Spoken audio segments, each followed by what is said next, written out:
The conference room fell silent after Richard Blackwood's words hit me like a slap across the face. Look, Miranda, you're just background noise in this department. Maybe it's time you accepted that.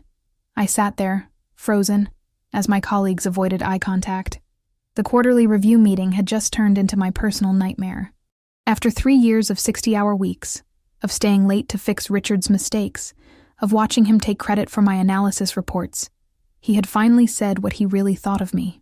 The Seattle rain hammered against the windows of our downtown office building, matching the storm brewing inside me.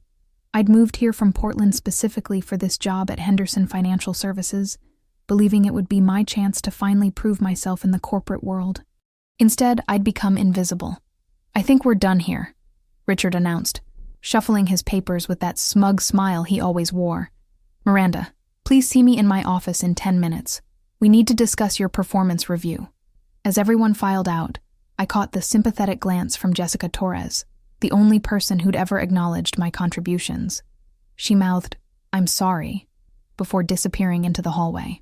Those 10 minutes felt like hours. I walked to the bathroom, stared at my reflection in the mirror, and made a decision that would change everything. I wasn't going to quit. I wasn't going to cry. I was going to fight back, but not in the way Richard expected. When I knocked on his office door, he didn't even look up from his computer. "Come in, Miranda. Close the door. About what you said in there," I began, my voice steadier than I felt. "Look, I'm going to be straight with you. Your numbers are consistently below average. Your reports lack the depth we need. Maybe accounting isn't your calling." He finally looked at me, his gray eyes cold and dismissive. "I'm recommending you for a transfer to the filing department. The filing department, where careers went to die, where they put people they wanted to quietly push out." "I see," I said simply. "When would this transfer take effect?" "End of the month. That gives you 2 weeks to wrap up your current projects and train Thompson on your accounts." Thompson, the recent college graduate who could barely operate Excel but somehow impressed Richard because he played golf and talked about sports. The same Thompson who'd been asking me to help him understand the client files for months. "I'll need those files organized and all your analysis methods documented," Richard continued.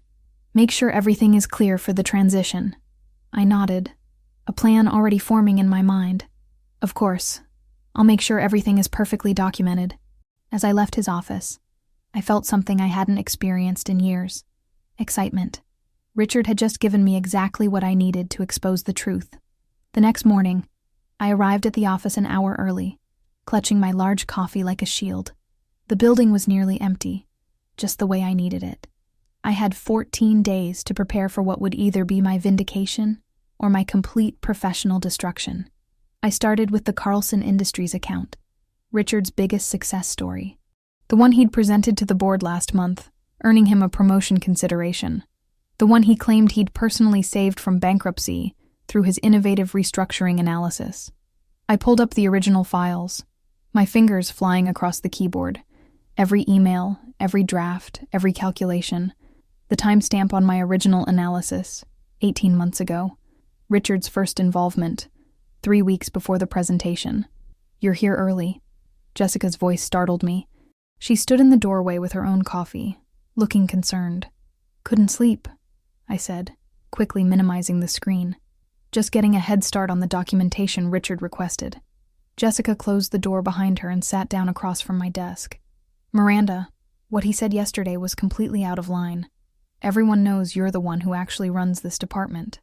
"Everyone except the people who matter," I replied, trying to keep the bitterness out of my voice. "Have you thought about talking to HR? Or maybe Diane upstairs?" She was referring to Diane Kellerman, our department head who'd been traveling for the past month. I shook my head. It would be my word against his. And Richard's been here 8 years. I've been here 3. But your work speaks for itself. Does it? Because apparently I'm just background noise. Jessica leaned forward. "What are you really doing here, Miranda? And don't tell me it's just documentation." I looked at her carefully. Jessica had always been fair, even when it wasn't popular. She'd been passed over for promotion twice, probably because she was too honest for Richard's taste. "I'm making sure the transition is smooth," I said finally. "Very smooth. So smooth that everyone will understand exactly who's been doing what around here. She studied my face. Be careful. Richard has friends in high places. So do I. I lied smoothly. I just haven't introduced them yet. After Jessica left, I continued my work. The Morrison Group restructuring, the Eastfield merger analysis, the quarterly projections that had saved the company millions. All of it traced back to my computer, my calculations, my late nights in this office. By lunch, I had compiled a comprehensive timeline of the last 2 years. Every major success Richard had claimed, every crisis he'd supposedly averted, every innovative solution he'd presented, all of it documented, time-stamped, and verified. The afternoon brought an unexpected gift. Richard called me into his office, where Thompson sat looking uncomfortable. "I want you to walk Thompson through the Brennan account," Richard said. "Make sure he understands your methods." The Brennan account. The most complex case I'd ever handled, involving a 4-way merger that had taken me 6 months to untangle. Richard had presented it to the board as his masterpiece. "Of course," I said, smiling genuinely for the first time in weeks. "I'll make sure he understands every detail." As I spent the next 3 hours explaining the intricacies of the merger analysis to Thompson, I watched his face grow increasingly pale. He took notes frantically, asking questions that revealed just how little he understood about advanced financial analysis. "This is really complicated," he finally admitted. "I had no idea it was this involved." "Don't worry," I assured him. "I'll document everything step by step. By the time I'm done, you'll have a complete guide to how every calculation was performed." And I would.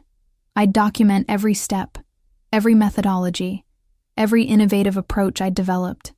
I'd create a paper trail so clear that even a child could follow it back to its source. That evening, I stayed late again. Not because I had to, but because I wanted to. For the first time in months, I felt like I was working towards something meaningful. The email arrived on a Thursday morning, and I had to read it 3 times before I believed it. The subject line was simple: Departmental Audit, Henderson Financial Services. Diane Kellerman had returned from her travels and, apparently, had some questions about our department's recent performance metrics. She'd requested a comprehensive audit of all major accounts and their handling over the past 2 years. I watched Richard's face when he opened the same email. The color drained from his cheeks, and his usually steady hands trembled slightly as he reached for his coffee. "Did you know about this?"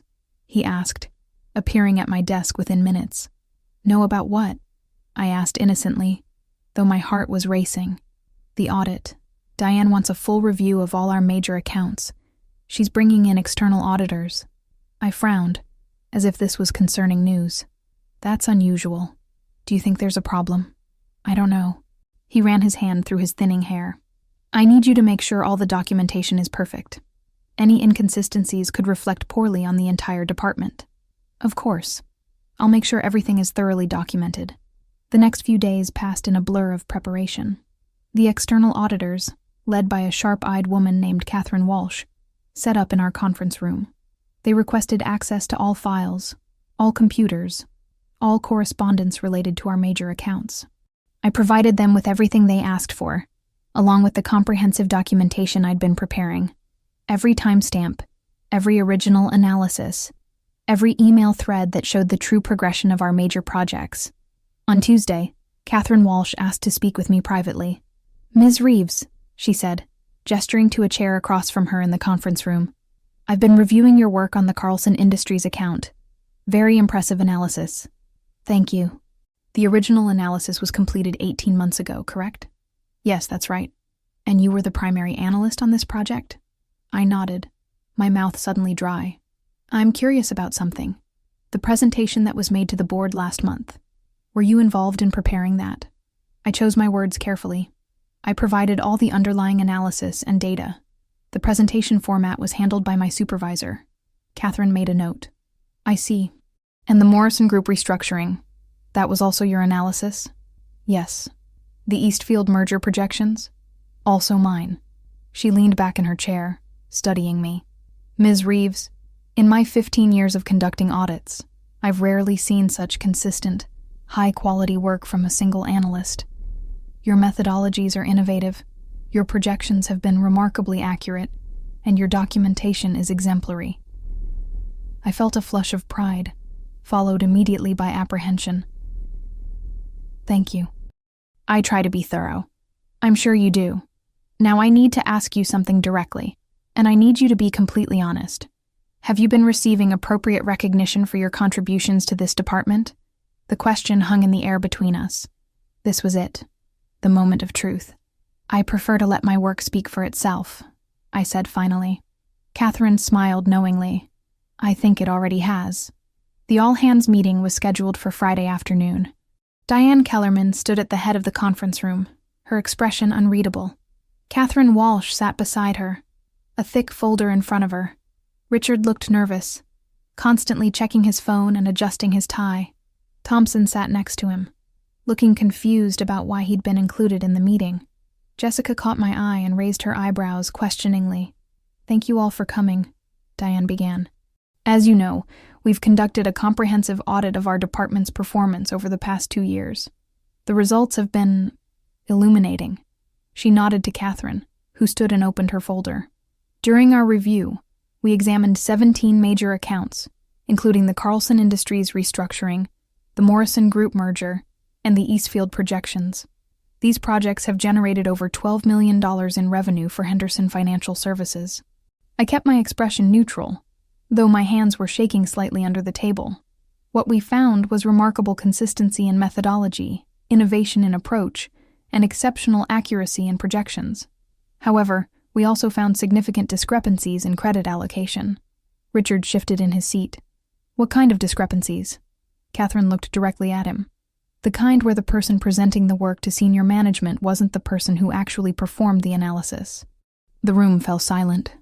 I could hear the hum of the air conditioning and the distant sound of traffic from the street below.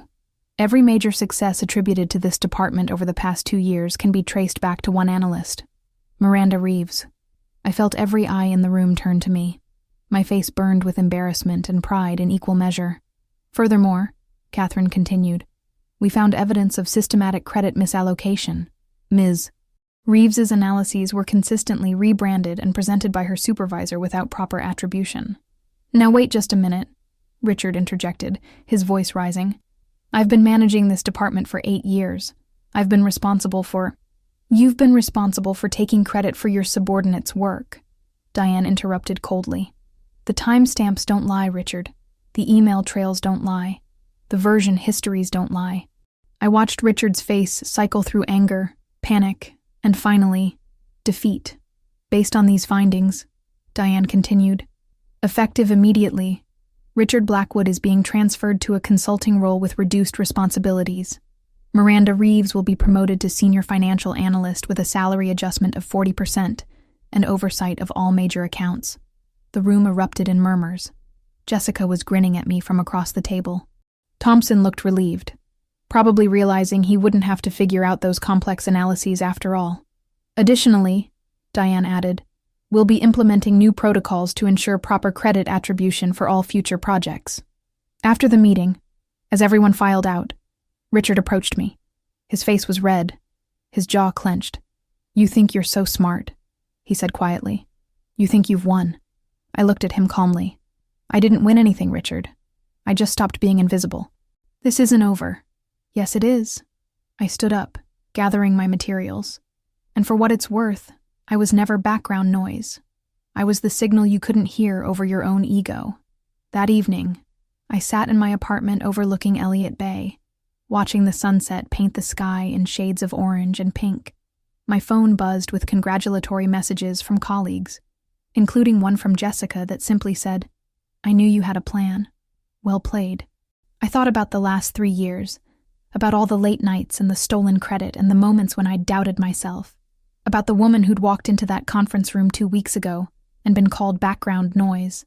That woman was gone now, replaced by someone who understood her own worth, someone who'd learned that sometimes the quietest people make the loudest impact when they finally decide to speak up. The rain had stopped, and Seattle looked beautiful in the evening light. I raised my glass of wine in a toast to myself, to the power of documentation, and to the sweet satisfaction of letting the truth speak for itself. Background noise indeed. Richard had no idea that the best melodies often come from the instruments you never notice until they stop playing.